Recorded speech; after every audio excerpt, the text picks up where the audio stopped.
जय हिंद students, welcome back to Archana Sharma learning academy. Unit number 5 यानी वर्क प्लेस स्किल्स में आज हम जिस स्ट्रेस मैनेजमेंट टेक्निक की बात करेंगे वो है ऑल्टर टेक्निक। इससे पहले हम अवॉइड टेक्निक का वीडियो आपको दे चुके हैं। आप चाहें तो एक प्लेलिस्ट का लिंक भी हम आपको डिस्क्रिप्शन बॉक्स में दे रहे हैं।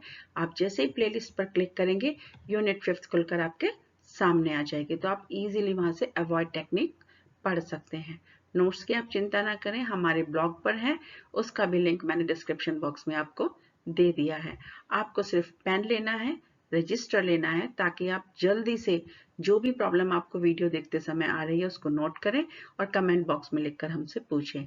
वीडियो अगर आपको पसंद आ रहे हैं तो लाइक जरूर कीजिएगा। उन सभी स्टूडेंट के साथ शेयर कीजिए जो बीटेक फर्स्ट ईयर में सॉफ्ट स्किल का कोर्स पढ़ रहे हैं। तो सिलेबस हम आपसे डिस्कस कर चुके हैं और आज हम पढ़ेंगे alter technique of stress management यानी second A of stress management. Alter alter means change, यानी अवॉइड टेक्निक में हम पढ़ रहे थे हमें क्या क्या चीजें अवॉइड करनी है। यहाँ पर हम क्या क्या चीजों में बदलाव हो सकता है जिससे कि हमारा स्ट्रेस कम हो, हमें वो यहाँ पर सीखना है। This is another technique for reducing stress. It is not easy to change oneself or another. ये पॉसिबिलिटी नहीं है कि बहुत जल्दी से हम अपने आप को चेंज कर लें, दूसरों को चेंज कर लें, लेकिन फिर भी ये टेक्निक बहुत काम की है। कुछ चीजें ऐसी होती हैं जो अनफेवरेबल होती हैं या अनमैनेजेबल चीजें होती हैं जिनको मैनेज करना हमें बड़ा मुश्किल हो जाता है।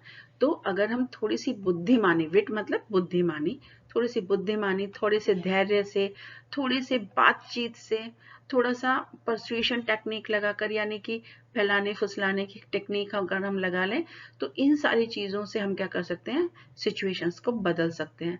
और अगर सिचुएशन बदलनी हमें आ गई तो हमारा स्ट्रेस कम हो जाएगा, क्योंकि हम अपने फेवर में उन टेक्निक्स को यूज करेंगे। अब देख लेते हैं हमें ऑल्टर टेक्निक कहाँ कहाँ यूज करनी है। हर जगह तो हम यूज नहीं कर सकते हैं, लेकिन देखिए अगर आप अपना इमोशनल एटीट्यूड ऑल्टर कर सकते हैं, बदल सकते हैं, तो बदल दीजिए। कभी कभी इमोशनल एटीट्यूड आपको प्रॉब्लम में डालता है और स्ट्रेस हो जाता है। जो लोग आपको परेशान कर रहे थे, जिनको हम कह रहे थे अवॉइड कर दीजिए, अगर आप उनको अवॉइड नहीं कर पा रहे हैं तो एटलीस्ट उनसे 1 या 2 बार बात कीजिए कि उनका कौन सा व्यवहार ऐसा है जो आपको परेशान करता है, ताकि वो उस व्यवहार को आपके प्रति बदल सके। कुछ चीजों को और सिचुएशन को भी हम बदल सकते हैं। अगर हम अपनी कम्युनिकेशन स्टाइल यानी बातचीत करने का तरीका बदल लें तो भी हमारा स्ट्रेस कम हो सकता है। आई अप्रोच को तुरंत बदल दीजिए, उसको यू अप्रोच में कन्वर्ट कर लीजिए। टाइम मैनेजमेंट टेक्निक्स को अगर आप बदल सकते हैं, यानी टाइम के जो आप मैनेज कर रहे हैं उसमें कुछ ऊपर नीचे कर सकते हैं, बदल सकते हैं, तो आप उसे बदल दीजिए अगर वो आपके स्ट्रेस को कम करने में काम आ रहा है। ऑल्टर शाई नेचर, अपने शाई नेचर को बदलने की कोशिश करें। तो चलिए इनको एक बार डिटेल में देखते हैं।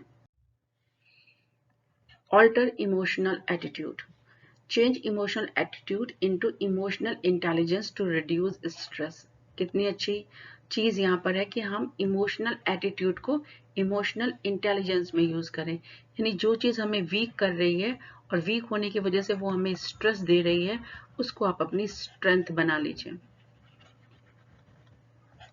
तो आपका स्ट्रेस कम हो जाएगा। अगर मैं इसका एक एग्जाम्पल चेक करूं तो आप अपने इमोशंस को, जैसे कि अगर आप मार्केटिंग में हैं तो आप अपने इमोशनल एटीट्यूड को अपने जो कस्टमर्स हैं उनकी भावनाओं को इस तरीके से बदल सकते हैं कि वो आपका प्रोडक्ट लेने के लिए तैयार हो जाए। तो आपने अपने इमोशनल एटीट्यूड को इमोशनल इंटेलिजेंस में चेंज कर लिया, सामने वाले का माइंडसेट पढ़ लिया और अपने इंटेलिजेंस की वजह से आपने उनके वो इमोशंस जो है वो निकाल कर बाहर रखवा दिए, जिसकी वजह से वो आपका प्रोडक्ट लेने के लिए तैयार हो जाए।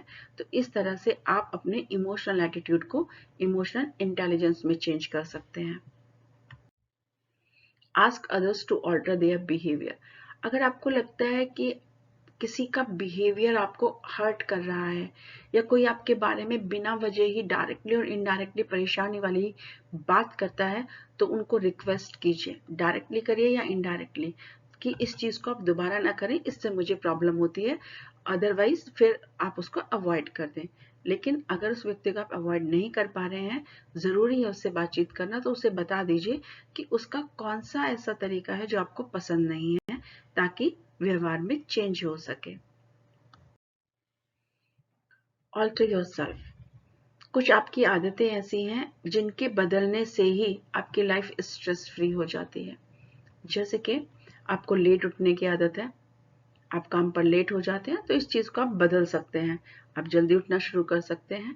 तो अगर कोई ऐसी चीज़ है जो आपके अंदर है और जिसकी वजह से आपको स्ट्रेस हो रहा है, मगर उसको बदलने से आपको परेशानी नहीं होती है, तो आप उसको बदल दीजिए अपने स्ट्रेस को दूर करने के लिए। Alter communication style. Communicate openly. इसका मतलब ये है कि अगर आप एक कम्युनिकेशन स्टाइल में इंट्रोवर्ट हैं या एक्सट्रोवर्ट हैं, या आपको ये नहीं समझ में आ रहा कि सामने वाले से कैसे बातचीत करें और उसका नतीजा हमेशा नेगेटिव निकल रहा है, तो कोशिश करें कि जिस तरीके से आप उसे अप्रोच कर रहे हैं, उससे बातचीत कर रहे हैं, वो तरीका आप बदल दें। एग्जाम्पल के लिए, openly change the course of action if given instructions are difficult to follow. Suppose करिए आपके बॉस ने आपको कोई इंस्ट्रक्शंस दी कि आप कर लीजिए और आपको समझ नहीं आ रहा है, तो आप यस बॉस की जगह उनसे पूछ लीजिए कि मुझे बिल्कुल समझ नहीं आ रहा, प्लीज बता दीजिए। और क्योंकि आप एक स्टूडेंट हैं, तो आप इस बात का भी ध्यान रखें कि अगर क्लास में कोई चीज आपको समझ नहीं आ रही है, तो आप बेवजह बैठकर सिर ना हिलाएं। टीचर से खड़े होकर ये पूछे कि मैडम मुझे समझ नहीं आ रहा है। तो आप अपनी कम्युनिकेशन स्टाइल को कैसा कर लिया, आपने ओपन कर लिया, यानी आपने कुछ दिल में नहीं रखा, बल्कि जो चीजें आपको डिफिकल्ट लग रही हैं, जो स्ट्रेस दे सकती हैं आपको बाद में, उनके बारे में आपने खुलकर बात कर ली। तो आपके टीचर को पता चल जाएगा कि आपको दोबारा समझाने की जरूरत है, तो वो आपको दोबारा से समझाएंगे, और जब चीजें समझ में आ जाएंगी तो आपका स्ट्रेस दूर हो जाएगा। आई अप्रोच को यू अप्रोच में चेंज करिए, यानी हर चीज मैं से शुरू ना करके कोशिश करें कि उसे दूसरों के तरीके से बताएं। जैसे अगर मैं आपसे कहूं कि आप मुझे एक फेवर कर दीजिए, तो आप मुझे एक फेवर नहीं कर दीजिए, मुझे आपके फेवर की आवश्यकता है। तो यहाँ पर यू एटीट्यूड ज्यादा इंपॉर्टेंट हो गया। फिर से समझ लीजिए, मैं आपसे कह रही हूँ कि मुझे आपकी जरूरत है, प्लीज आप मेरा ये काम कर दीजिए। तो इसमें मैं एटीट्यूड आ जाता है, क्योंकि मैं इसे मैं से शुरू कर रही हूँ। इसको यू एटीट्यूड में चेंज करने के लिए आप ऐसा कह सकते हैं, आपके सहयोग की मुझे बहुत आवश्यकता रहेगी। तो अब मैंने अपना जो सेंटेंस है वो आप से यानी कि यू से शुरू किया है, तो मेरा आई अप्रोच जो था यू अप्रोच में चेंज हो गया। तो हमेशा इस तरीके से बात करें कि लोगों को ये लगे कि मैं कहने वाले के लिए ज्यादा इंपॉर्टेंट हूँ, ना कि कहने वाला अपने आप को ज्यादा इंपॉर्टेंट दिखा रहा है। अगर आप ऐसा कर लेंगे तो आधा स्ट्रेस तो आपका वैसे ही खत्म हो जाएगा, क्योंकि सामने वाले को लगेगा आप उसे ज्यादा प्रेफरेंस दे रहे हैं, यानी उसको ज्यादा तवज्जो दे रहे हैं, तो फिर वो क्या करेगा, आपका काम आसानी से मान लेगा। अब है ऑल्टर टाइम मैनेजमेंट टेक्निक। आपने टाइम टेबल कुछ ऐसा बनाया है कि आपका काम पूरा नहीं हो पा रहा है, यानी आपको जिस चीज को 1 घंटा देना चाहिए था उसको आपने 30 मिनट दिए हुए हैं, जिसको 2 घंटे देना चाहिए था उसको आपने 4 घंटे दे दिया। जो भी आपने टाइम बनाया उसमें हल्का सा चेंज कर कर देखिए, हो सकता है ये टाइम मैनेजमेंट को चेंज करने वाली यानी ऑल्टर करने वाली जो टेक्निक है वो आपके काम आ जाए। एग्जाम्पल चेक करिए, alter your way of working and do 2 task simultaneously. अगर 2 काम आप एक साथ कर सकते हैं तो प्लीज ये काम आप जरूर करिए कि एक काम साथ साथ ये भी हो रहा है। जैसे आपके घर में आपकी मदर करती है, वॉशिंग मशीन लगा दी उन्होंने और साथ में वो किचन का काम भी संभाल रही हैं, तो वो एक ही टाइम में 2 काम कर रही हैं। तो ऐसे ही बिजनेस में या प्रोफेशन में भी होता है कि कोई 2 काम ऐसे होते हैं जिन्हें आप साथ साथ करते भी रहते हैं और आपका टाइम भी बच जाता है। तो अगर ऐसी कोई ऑल्टर टेक्निक आप कर सकते हैं अपने टाइम मैनेजमेंट में, तो ये आपका टाइम बचाएगा।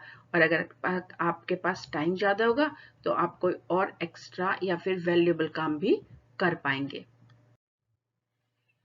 ऑल्टर शाई नेचर। देखिए, कभी कभी ऐसा होता है कि कुछ चीजें आपके बस से बाहर होती हैं, आप उसे कर नहीं पाएंगे या आप उसे कर नहीं सकते, तो अपना जो ये शर्मीलापन है ना, नेचर का इसको बिल्कुल बदल दीजिए और स्ट्रेट अवे कहिए कि आपके पास इस काम के लिए शेड्यूल नहीं है या आपके पास इस काम के लिए तजुर्बा यानी एक्सपीरियंस नहीं है। अगर आप शाय नेचर के चलते हर चीज को यस कहेंगे तो ये आप ही के लिए प्रॉब्लम हो जाएगा। तो इसलिए अपने इस शर्मीले व्यवहार को यानी कि जो इंट्रोवर्ट आपका व्यवहार है उसको आपको चेंज करने की यानी बदलने की आवश्यकता है, तभी आपका स्ट्रेस दूर रहेगा। तो आपको स्ट्रेस मैनेजमेंट टेक्निक आ गई है। तो चलिए आज के इंस्ट्रक्शन में मैं इसी की बात करूंगी। अपने इवेल्युएटर का स्ट्रेस दूर करने के लिए आप क्या करेंगे, क्वेश्चन नंबर को प्रॉपरली लिखेंगे। यानी अगर क्वेश्चन नंबर एग्जामिनेशन के अंदर 3rd लिखा हुआ है तो आप 3rd लिखेंगे और इसके साथ साथ आप उस पूरे क्वेश्चन का जो मेन थीम है उसको लिखें। जैसे आपसे पूछा जाए कि नोट टेकिंग के इम्पोर्टेंस क्या है तो आप यहाँ पर क्या लिखें, इम्पोर्टेंस ऑफ नोट टेकिंग। तो एग्जामिनर का स्ट्रेस दूर हो गया, उसे समझ में आ गया कि ये जो आंसर आप लिख रहे हैं ये इम्पोर्टेंस ऑफ नोट टेकिंग का है, ना कि टाइप ऑफ नोट टेकिंग का है। तो इस तरह से आपने क्या किया, एग्जामिनर का स्ट्रेस दूर कर दिया और अगर वो उसका स्ट्रेस दूर है तो बट नेचुरल है आपको नंबर भी अच्छे मिलने वाले हैं। नोट्स हमारे ब्लॉग पर आपको मिल जाएंगे। अगला वीडियो हम बना रहे हैं accept techniques of stress management, यानी कि 4A टेक्निक्स में से हम लोग 3rd टेक्निक पर बात करेंगे जो है एक्सेप्ट। आई होप आपको वीडियो यहाँ तक समझ में आ रहे हैं। बीटेक का सॉफ्ट स्किल का कोर्स धीरे धीरे सेकेंड इसके 5th यूनिट भी खत्म होने वाली है। कोई भी अगर आपको चीज़ ऐसी लग रही है, हमसे छूट गई है, तो आप प्लीज़ हमें लिख कर ज़रूर बताएं कि कौन सा टॉपिक ऐसा था जो 5th यूनिट में हम कवर करने से रह गए हैं। All the best for your learning.